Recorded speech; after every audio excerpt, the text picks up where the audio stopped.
Welcome back to the Cosmic Comic Corner. As you can see, today's video is going to be a bit different. I want to talk about a story which I wanted to read for almost 2 decades now. To be honest, I think that some of you might have read this book already. You know, sometimes you just don't have the opportunity to read a story you have got stuck in your head for years, maybe even decades. And that's the case with this book. I still remember holding some single issues of this comic book series in my hands when I was a teenager. So it was actually really a long time ago. This is also a good opportunity for me to show you the packaging skills of the amazing team at Walt's Comic Shop. Just let me give you some background information here. I've been importing books from the States for years now, and they never arrived in a good condition. And let me tell you this, when I was about 20 years old, I worked at a parcel service. So I know that the people there at the factory actually play football with these packages. I didn't join them, but I saw it more than once. And it might not be the same today, but back then it really was just like that. As you can imagine, I did never miss that job. So anyway, the books never arrived in a very good condition. And if the condition was at least okay-ish, I had to pay a lot of duty for it. So if you're located within the European Union and you ever want to buy a specific comic book or a specific manga, just check out Walt's Comic Shop. And if you want to get free shipping for your first order above 40 euros, just use the code COSMICCOMICCORNER. Another problem we face over here is censorship. You know, that's one of the reasons why I love the internet so much. You can get almost anything in the original form. And you know, I could talk all day about the censorship we faced in Germany for the last 20 to 40 years regarding movies, regarding video games, and even regarding music and books. Fortunately, it isn't like that today anymore. At least regarding everything that is perceived as entertainment. So yeah, censorship. Pretty big topic over here. And that is why I always try to consume everything in English. Video games, movies and books. Which brings me to the book itself, and you've already seen it by now. It's The Punisher Max by Garth Ennis. And I'm pretty sure this book isn't censored in its German version, but you know, if you're getting used to reading something in a specific language, you just want to continue with that. In fact, I tried reading comics and reading manga in the German language, in the French language and in the Spanish language, but it just didn't feel right. All the characters I read about in comics, in manga, in books, they always tend to speak English in my head. You know, the original language doesn't matter anymore, I just enjoy to read it in English. So the run of Garth Ennis with Punisher Max started in 2004. And yes, right, it was the year where the film with Thomas Jane came out. And to be honest, me being a teenager, watching the film in 2004, I just loved it.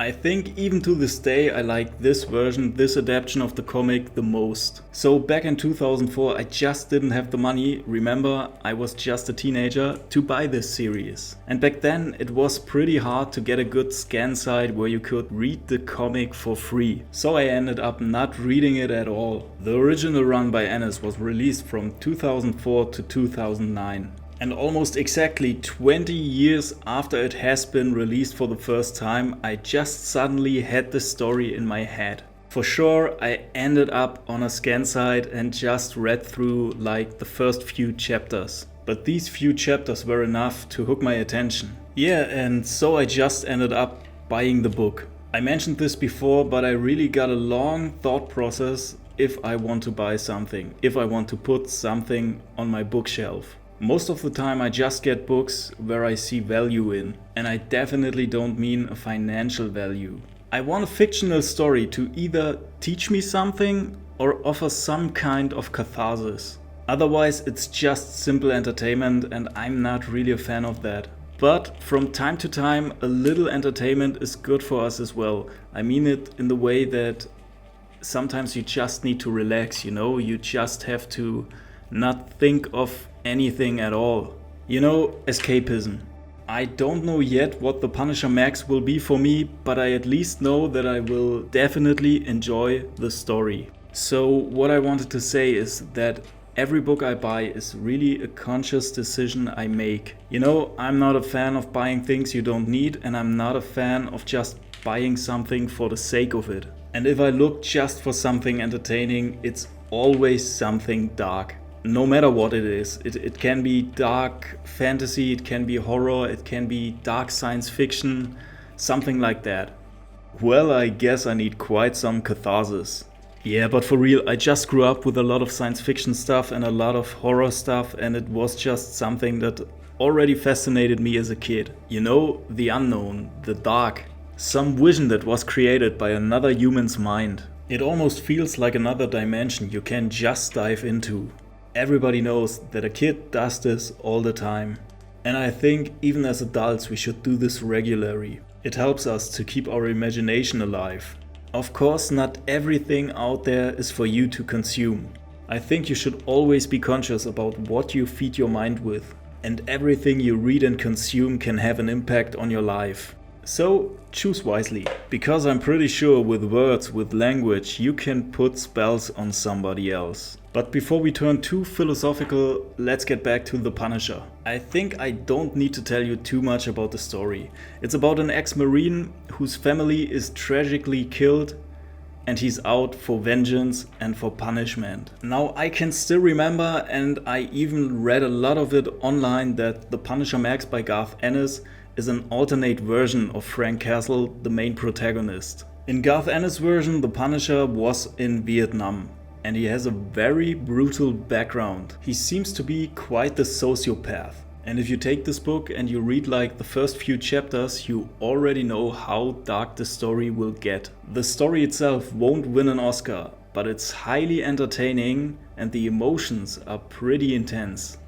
And then again, an Oscar doesn't really seem to mean anything today. Needless to say, the illustrations look really stunning. When the original run stopped in 2009, the series was relaunched with writer Jason Aaron and artist Steve Dillon. Their version of Frank Castle within the Punisher Max universe got its own hardcover. Just like the Ennis version, this book is pretty big. As of now, I haven't finished the story of Punisher Max by Garth Ennis yet, but when I do, I will definitely look out for Jason Aaron's book. At least the people on Reddit seem to enjoy it quite a bit. Well, I guess that's about it for today. I just wanted to give you some background information, how I choose what I buy and what a book means for me. And I'd love to know what books mean to you and how you decide if you buy a book or not. On top of that, if you are familiar with The Punisher, let me know as well. As of right now, I'm pretty sure I will return to this book and tell you a bit more about it. Though, I have to finish it first. Oh, and if you've got any questions for me or you've got any recommendations, just post them down below in the comments. Alrighty then, see you next time.